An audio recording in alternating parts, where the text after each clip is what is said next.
Okay, friends, here we go. Doc South here. Millie's Itinerary, 8 o'clock in the evening. This is in two parts. I'm going to see if I can do both parts for you. Okay, I think. We may just squeak them in. Part one's a little on the short side, so maybe we'll have a normal reading here. You ready? Okay. Well, generally, whatever I'm eating is fine with Millie. I take whatever it is that we're having into the living room. I place my meal on a tiny TV dinner kind of tray table and pull up my folding chair. Then I go back into the kitchen and snag an empty plate for Millie. By then, Millie is, she's sitting politely alongside the scrawny table legs of the folding table. It's not a Norman Rockwell scene, no. but it'll do. And plus, it's a lot safer than the old method, I can tell you that. A few years back, I used to sit in the big leather easy chair we use for watching television. It's comfortable as can be. We got it for free years ago when Sandy and I cleaned out an old home. It was just too good looking and cool to sell in our store. So we took it home and threw out the piano stool we used to use. Our first hound, Roxy, took it over eventually. We soon had to go out and get the old piano stool out of the storage shed, too. Yeah, well, it was do that or watch television standing up. Roxy got pretty territorial about that darn easy chair. Eventually, Roxy passed away and we took Millie into our lives. Like her deceased stepsister, Millie took over the chair, too. Lucky for us, Millie was a bit fatter than Roxy ever was. We think it was all the pups she had back when she was, in a puppy mill. In due time, Millie just couldn't get up and into the chair that easily. We thought of building a ramp, but decided on getting her this big flat stuffed dog instead. Millie loves that dog and drags it here and there all over the living room.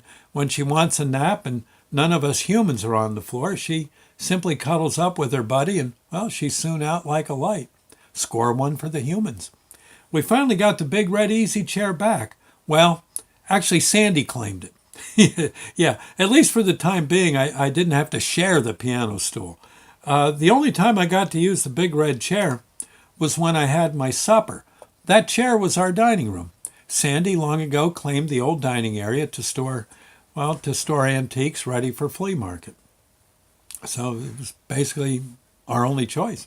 One night I had just heated up some of my world-famous hamburger vegetable soup from a recipe my sainted mother gave me long ago. I love that soup. Oh, God. Mom had the knack and passed a little bit of it on to me. In any case, I had a nice pot full of the stuff and had nuked myself a good healthy helping. Gosh, it was hot as lava. It actually hurt my fingers to carry the bowl into the living room. Millie was pacing back and forth, too. Her little bowl was ready, too, and sat right at chair side on the floor. I got into landing position for the big chair. My fanny was coming in on runway 902 when all of a sudden I hit some turbulence. A little bit of that soup sloshed up onto my fingers, and I released my grip just a little. I should have ignored that little bit of pain and held tight. The next thing I know, the area just below my belly button and the hot soup became as one. Shall we say that the soup hit the man? Okay. I was already in my pajamas. That was a good thing. Pajamas come off pretty fast when they need to be removed. But the damage was done. Oh, I hurt so badly. Oh, my God. The little potatoes and grains of rice were welded to my skin above my belt line. The flesh below the belt line was getting a bit bubbly. Yeah. The rest of the soup dripped from the ceiling. Sandy ran and got some cold water and threw it into my lap. Millie got busy and licked up the soup off the floor. I guess she figured that it would have to be done sooner or later, and she did leave the onions on the rug along with a few lima beans. That's about it. Sandy found me a new pair of pajama bottoms, and I put them on. Thankfully, they were too big for me. I went out into the kitchen and poured the last of the soup out of the saucepan and nuked it on low. While I was doing that, Sandy found a little folding table and a metal chair, too. She set it up out of the way, but near the old leather chair. Millie and I have had dinner there ever since that evening. It seemed to be the smart thing to do. No one's gotten burnt for at least 2 years now, knock wood. The next day I went to the doctor. The wound kind of made him a bit queasy. Uh, they made him queasy. Well, doctor or not, he's still a guy too, you know. He wanted to know if I needed any pain meds. I told him I didn't hurt that bad anymore, and if I did, well, I had a pill or two left from a tooth pulling.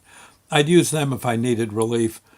Sometimes Sandy will sit in the chair and eat her dinner. Mostly, though, she eats a yam or maybe a nuked or a baked turkey wing. You can't get hurt too bad eating either one.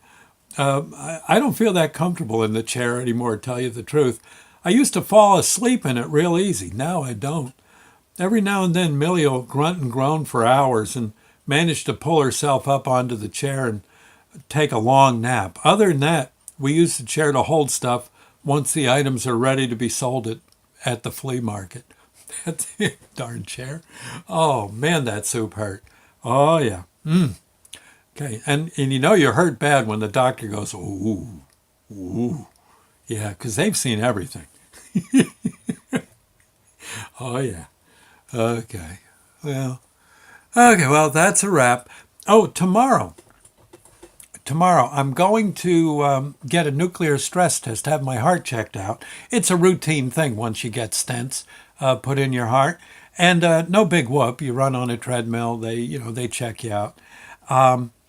I think I'm going to ask a few questions of the doctor and maybe tomorrow I might do a video about about the experience, about what you do when if you're feeling a little funny there in the chest, some symptoms you should watch out for, that kind of thing, and the idea about regular checkups and getting your heart looked at, because honestly, there are so many ways now they can mend a heart that's having trouble, and a lot of them are not really that hard a procedure to go through.